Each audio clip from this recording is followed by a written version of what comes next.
Shalom. Sekali lagi, ya puji Tuhan hari ini kita bisa sama-sama kembali merenungkan firman Tuhan yang saya sampaikan dengan tema siap melakukan kehendak Tuhan. Nah, mari kita baca Lukas pasal 1 ayat 38. Firman Tuhan di sini disampaikan demikian. Kata Maria, sesungguhnya aku ini adalah hamba Tuhan. Jadilah padaku menurut perkataanmu itu. Lalu malaikat itu meninggalkan dia. Saudara, berbagai keadaan di sekitar kelahiran Yesus. Kita tahu itu keadaan di mana gembala menempuh perjalanan ketika mereka tahu bahwa ada juru selamat yang lahir, Mesias yang lahir. Sama seperti Majus juga menempuh sebuah perjalanan yang begitu panjang untuk bisa bertemu dengan Mesias. Diperkirakan 800 km sampai 1600 kilo. Yang kita ngambil tengahnya sekitar 1000 kilo. Jalan kaki, saudara. Ya, belum ada transportasi, moda transportasi yang lain. Nah, kalau kita lihat, ya, berbagai keadaan di sekitar kelahiran Yesus menunjukkan dengan jelas bahwa kedatangan juru selamat, Mesias, ya, merupakan intervensi langsung dari Allah di dalam masalah manusia. Kita tahu bahwa intervensi langsung ini terlihat di mana penampakan malaikat ketika menyampaikan kabar kepada para gembala. Juga tindakan di mana kepada Yusuf malaikat menampakkan diri, kepada Maria juga. Jadi jelas intervensi Allah langsung dalam masalah manusia itu terjadi. Kita akui. Nah, apa respon Maria ketika ayat yang kita baca di ayat 38 tadi dalam menghadapi rencana Allah? Di mana intervensi Allah ini? Kita tahu bahwa di situ dikatakan penerimaan yang tulus atas kehendak Allah itu dilakukan oleh Maria. Kalimat yang kita baca di ayat 38 tadi mengatakan bahwa jadilah padaku menurut perkataanmu itu. Itu satu penerimaan yang luar biasa, mengatakan aku ini hamba Tuhan. Nah, Maria begitu luar biasa bersedia menanggung rasa malu, bahkan dalam satu kondisi yang mungkin bisa diceraikan ketika dia menaati perintah Allah. Nah, ini konsekuensi dari respon yang diberikan oleh Maria. Tetapi inilah respon yang luar biasa di dalam menghadapi rencana Allah. Dia siap untuk menanggung rasa malu, dipermalukan, siap untuk diceraikan. Kita tahu Yusuf punya rencana untuk menceraikan ketika Maria sudah menyampaikan hal itu. Nah, saudaraku yang terkasih dalam Tuhan, hal-hal seperti inilah yang pagi ini, yang saat ini kita lihat bahwa di dalam ayat yang singkat ini kita menemukan sebuah tindakan yang berani bayar harga. Sebuah keputusan untuk menjalani kehendak Tuhan. Tapi mungkin kita bertanya, bagaimana dengan Lukas pasal 1 ayat 18? Kalau dibanding dengan responnya Maria. Kalau Pak Fu berkata respon Maria ada respon penerimaan, penundukan diri yang begitu luar biasa. Tapi bukannya sama dengan Zakaria gitu. Nah, kita lihat ya. Maria kan bertanya begini, bagaimana hal itu mungkin terjadi? Karena aku belum bersuami. Nah, kalau dilihat Zakaria pada waktu dia belum punya anak, ya, 6 bulan sebelumnya, ya, kita tahu terjadi perjumpaan ilahi. Zakaria mendapat undian masuk, ya, dalam pelayanan keimaman, dan dia dijumpai malaikat Tuhan, diberitahu bahwa istrimu akan mengandung. Nah, Zakaria nanya, bagaimanakah aku tahu bahwa hal ini akan terjadi? Sebab aku sudah tua. dan istriku sudah lanjut umur. Dan Zakaria langsung mendapat sesuatu tanda, yaitu apa? Sebuah hukuman, saudara. Karena dia gak percaya. Bagaimana aku tahu? Bagaimana hal itu akan terjadi? Aku udah tua kok. Istriku sudah lanjut umur. Saudara tahu apa yang dialami Zakaria? Dia bisu. Dia tidak bisa bicara sejak saat itu sampai istrinya melahirkan. Nah, kita bertanya, kok Zakaria mengalami itu? Sedangkan Maria bertanya, Maria gak dihukum. Kenapa Zakaria ketika bertanya dan tidak percaya, dia mengalami sebuah hukuman?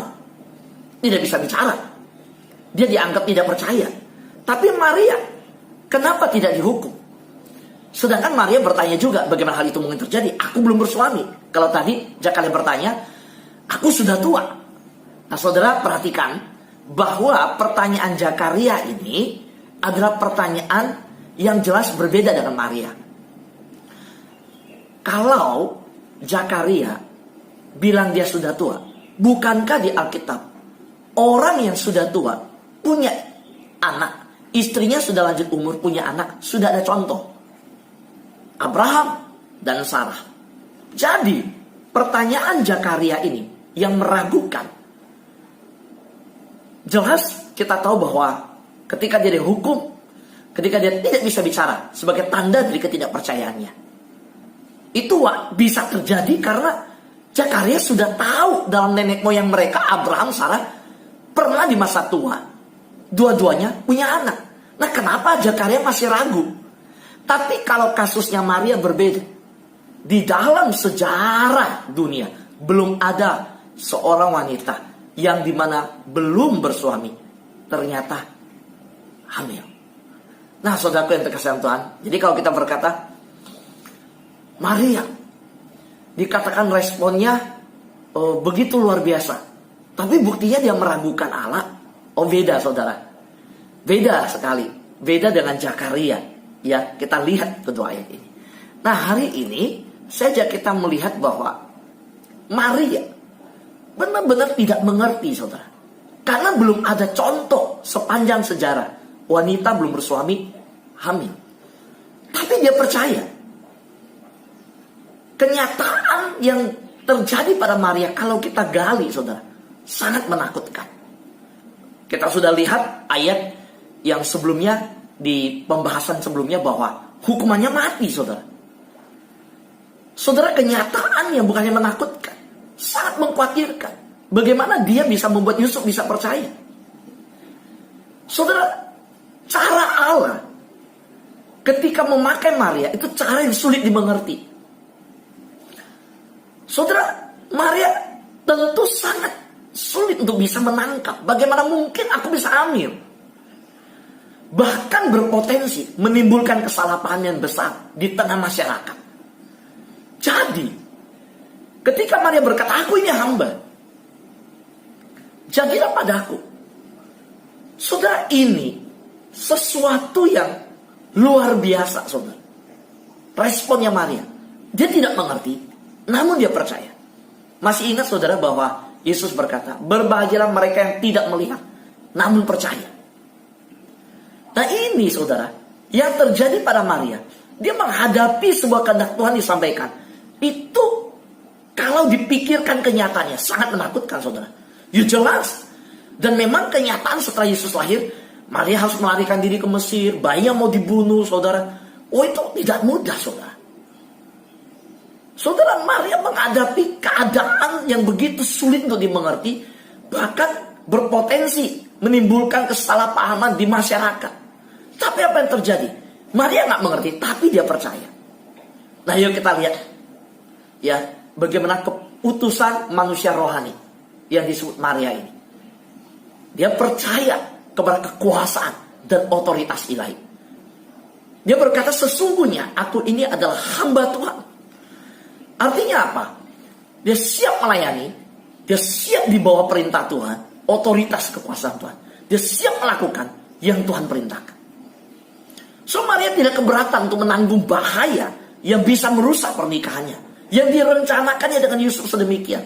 Oh, mereka sudah bertunangan, tinggal masuk satu tahap ke pernikahan, dan itu terancam rusak. terancam bahaya. Belum lagi nama baiknya tercemar. Saudara, dia menyerahkan masalah tersebut kepada Tuhan. Begitu berserah penuh kepada kehendak Tuhan. Nah, maka saya sebut di dalam bagian ini bahwa Maria percaya kepada kekuasaan dan otoritas ilahi sepenuhnya. Nah, hari ini apa yang kita dapat dari kebenaran ini? Sebuah kebenaran yang berkata, sesungguhnya aku ini adalah hamba Tuhan. Semua kita yang berkumpul, yang mendengarkan ini, yang merenungkan firman Tuhan, kita berkata sesungguhnya aku ini hamba Tuhan. Dan ketika kita berani mempercayakan diri pada otoritas dan kekuasaan ilahi, bukan berarti semua beres, saudara.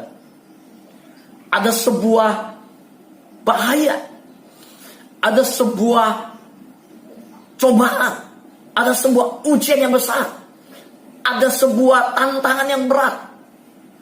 Saudara, seperti halnya respon Maria hari ini, apapun tantangan, apapun pergumulan, kita harus ambil satu sikap bahwa kita siap untuk percaya kepada kekuasaan dan otoritas ilahi.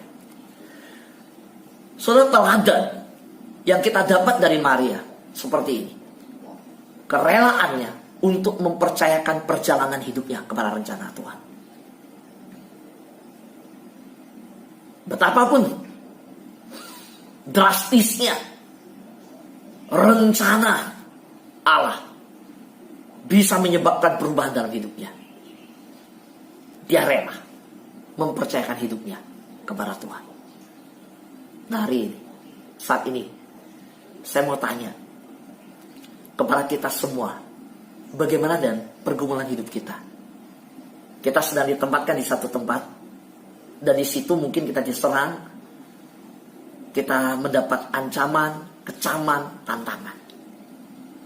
Sanggupkah kita mempercayakan bahwa perjalanan hidup kita yang di bawah rencana Allah tidak akan terjadi apapun tanpa izin Tuhan terhadap kelangsungan hidup kita? Kalau kita mengambil dari kebenaran respon Maria, teladannya, saudara, rela gak saudara?